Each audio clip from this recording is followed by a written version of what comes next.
Hello, my name is Christine Conrado Staskowitz. I'm the president of the Conrado Consulting Group, and today I'm going to review the things you should consider before interviewing for a job that requires relocation. So basically, do you really want to move? So relocation is a big decision. Sometimes relocating to a location with better weather or to a bigger city or a smaller city sounds exciting, but before you start interviewing, there are a few things you should research that might change your mind about relocating. So cost of living, the housing market, child or pet care, schools, healthcare, your spouse or significant other's career, or if someone else is going to be relocating with you, and moving expenses. So the first thing we're going to talk about is cost of living. So the cost of living varies greatly from one state to another. You know, the cost of living in one city can allow you to live comfortably, and in another city or state, you might barely scrape by with the same salary. So to help you determine a cost of living difference, there are many cost of living calculators available online, and my favorite is NerdWallet. Now, the cost of living in San Francisco is 103% higher than Ocala, Florida. If you're making $50,000 in Ocala, Florida, you need to make $101,398 in San Francisco. Now, I have a friend here in Atlanta who had been offered a job in San Francisco for twice as much money as she was making here in Atlanta, but she hadn't done a cost of living analysis yet, and she hadn't really done all the research you should do before moving. So she called me and asked me what my thoughts were, and I suggested that she do a cost of living analysis. And when she did, she realized that it wasn't as good a deal as she thought it was. So she ended up turning down the opportunity because the cost of living there, even though she was making twice as much money, it wasn't enough for her to be able to live at the same level that she was living in lifestyle in Atlanta. So the cost of living in Orlando, Florida is 8% higher than in Kansas City, Missouri. So if you're making $50,000 in Kansas City, Missouri, you need to make $54,031 in Orlando to have the same level of lifestyle than you would or had in Kansas City. One of the things that you should really take a good look at when you're looking at cost of living is also taxes. At NerdWallet, it goes over a lot of different areas involved in, the cost of living in a city, but take a look at what the taxes are. Property taxes, state income tax. Florida doesn't have a state income tax. So, a lot of people like living in Florida because of that, and also because they're tired of shoveling snow. But you really need to keep that in mind when you're looking at cost of living. The housing market. The housing market has a lot of factors that you should consider also. You also need to take a look at your own circumstances. Are you renting or do you own your home? If you're renting, a good place to start doing comparisons is at apartments.com. You also need to look at your current lease and see if there's a penalty or a fee if you need to break your lease in order to move. Some leases have a clause where if you're taking a job that's more than 50 miles away from where your apartment is, that you can break your lease. And sometimes there's still a fee. It might be a month's rent. If you're lucky, there's no fee. You just have to give them 30 days notice. You need to look at availability. In some cities, there are a lot more homes for sale than there are apartments available or homes available to rent. So you have to look at that. Location, and that is location of a lot of different things in respect to where your potential apartment could be. It could be a gym that you would like, shopping, are there restaurants within walkable distance? You also have to think about deposits, and if you have any pets, what type of pet deposits might be required and if there's any restrictions on pets. Sometimes there's weight restrictions or there's restrictions on what kind of pets you can have. Now, if you own your home, a good place to start looking is Zillow. So you have to think about what you're looking for. If you do relocate, do you want to buy an existing home? Do you want to build a house? Are there a lot of houses being built? What kind of houses are being built? You have to look at the availability, what's in the market. Is it comparable to what you have now? There's so many different things to think about. If you're going to upsize or downsize, you have to look at location, same as with renting, not just where the house is going to be in relation to where you're going to be working, but also, are there gyms close by if you like to go to the gym or if you like to hike, how far is the hiking trails that you'd like to explore. You also have to think about interest rates and closing costs. When did you purchase your last house and what were the interest rates then? Have you refinanced and gotten a rate that's lower than what you see now? Or did you buy your house when the rates were the lowest they've been in 50 years and now anything you buy is going to be at a higher interest rate, which means you might have to buy a smaller house? There's so many different things to consider. Child and pet care is something you have to think about. What is your child or pet care situation now? Does a family member or friend provide child or pet care? Do you have a dog walker? How easy is it going to be to find a dog walker if you move?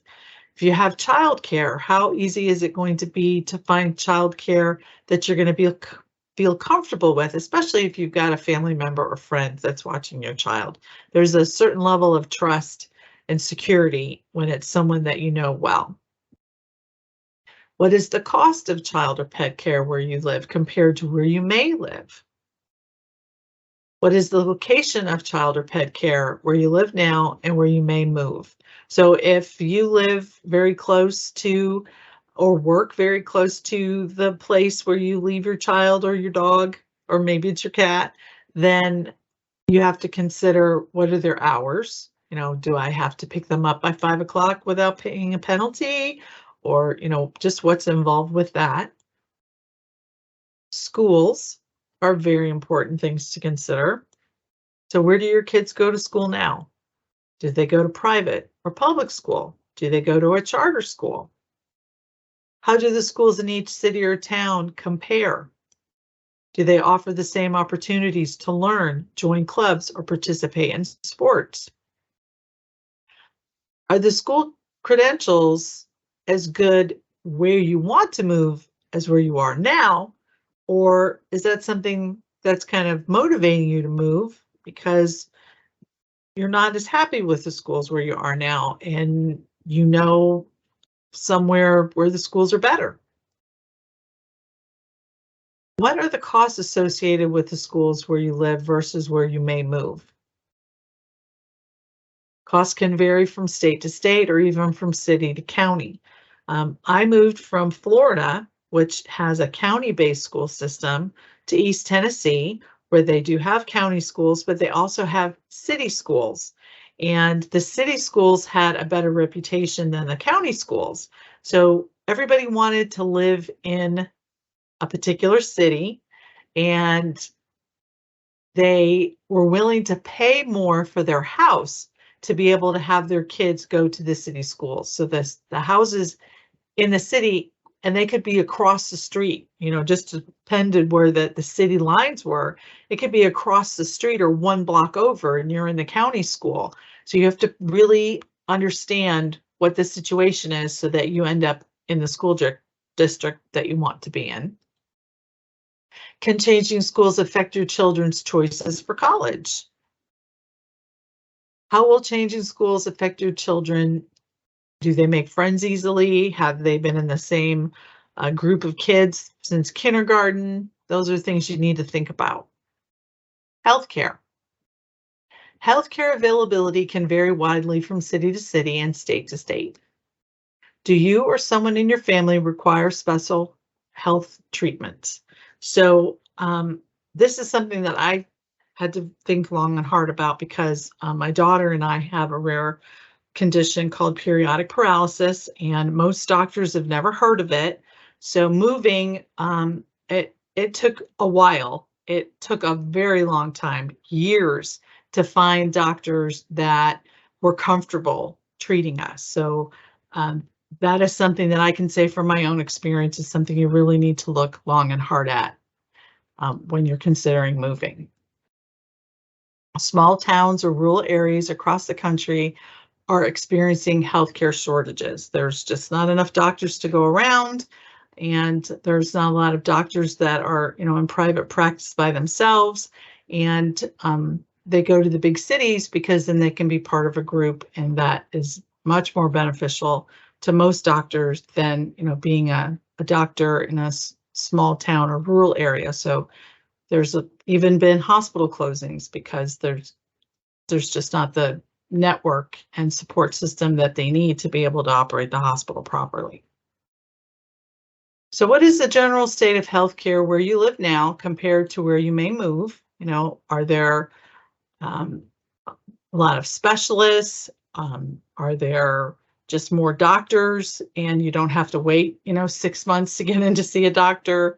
Are there a lot of like urgent cares and emergency rooms and things like that? What is the cost of health insurance at the company where you're working now and where you're considering? That's very important. You want to ask them for information so you can compare the insurance you have with what you might have in the new company. You need to sit down with your spouse or significant other or anyone who this move could affect. You need to talk to them about what it means for their career. What do they do for a living? Are they working in a specialized career? Will there be a significant change in your spouse's salary?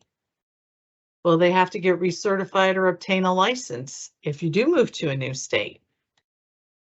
Are there costs involved in getting recertified or to obtain a license? Will they have to go back to school? I had not too long ago a candidate, and we talked about relocation, and they talked to their spouse about relocation, but they didn't realize that the type of work that their spouse did meant that they have to be licensed in the state where they live. The license is not portable. You can't take it from one state to another. And when they started digging into finding out how they would get a license in the new state, they found that because they had not been recertified in a while, they had to go back to school.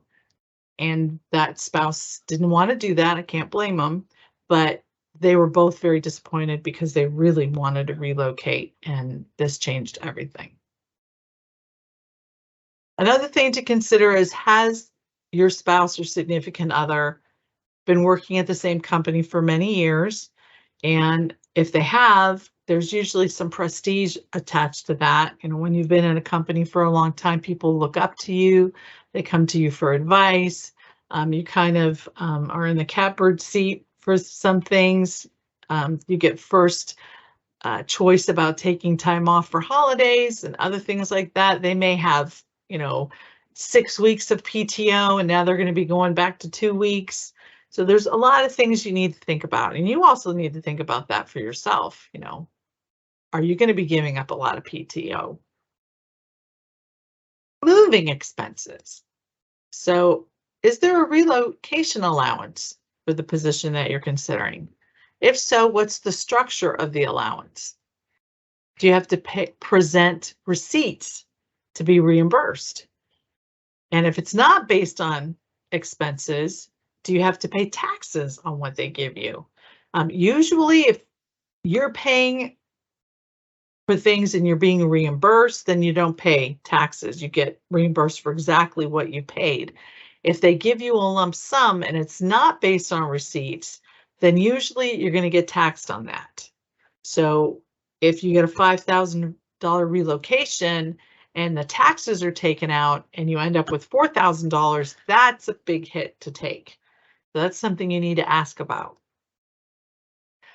You want to know when you're going to receive payment. Is it going to be in your first paycheck? Is it going to be after you finish your 90 days? Or is it going to be spread out over time?